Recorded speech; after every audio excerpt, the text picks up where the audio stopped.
I'm Sarah Whatley, Professor of Dance, and I was Principal Investigator on the Siobhan Davies Replay Digital Archive project. So the Siobhan Davies Digital Archive project began in 2007. It was funded by the Arts and Humanities Research Council Resource Enhancement Scheme in acknowledgement that we have very few resources for researchers to draw on in the area of intangible cultural heritage, particularly dance. Siobhan Davies is one of the UK's leading contemporary dance artists. She's been working right from the beginning, the birth of contemporary dance, modern dance in this country. So she's an excellent focus for this work. And we built the archive in collaboration with Siobhan Davies and her company because they, of course, held most of the assets, the content that we needed. But right from the beginning, it was very important for us that if we were building an archive, something that was going to preserve all of the body of her work up until, and continuing on into the future, that it should be made as accessible as possible.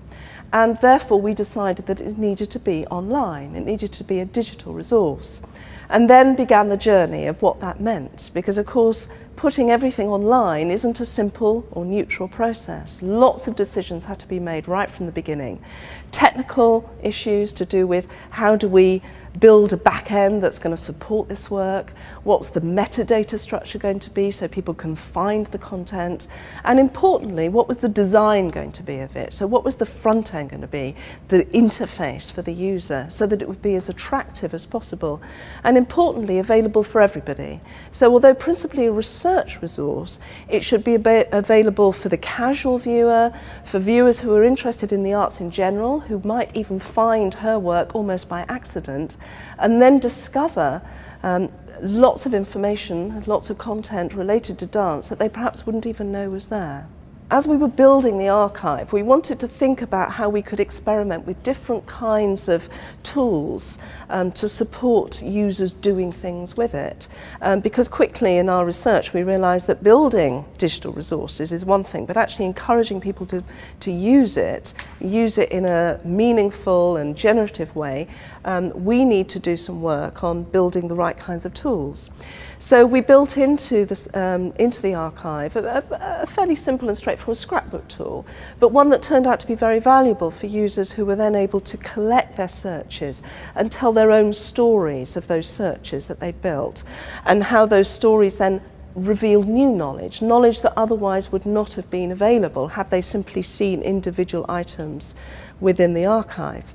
Another tool that we really enjoyed building was something we call the kitchen, which was very experimental, and really they're prototypes, but they're ways of demonstrating how digital tools and digital technologies can reveal something of the complex and deeply interesting compositional processes that are involved in making work, making choreography. So those kitchens include lots of the sketchbooks, the notebooks of the artists, all of the artists involved, whether they're designers, performers, composers, the choreographer herself. So how do all those traces of a making process that often mostly disappear once the final performance is out in the world, all of that information disappears and it's not available to us as the visitor, the user, the audience. So we wanted to find a way that was attractive, easily searchable, and could encourage a user into finding out more about all of that deeply interesting and complex process of dance making.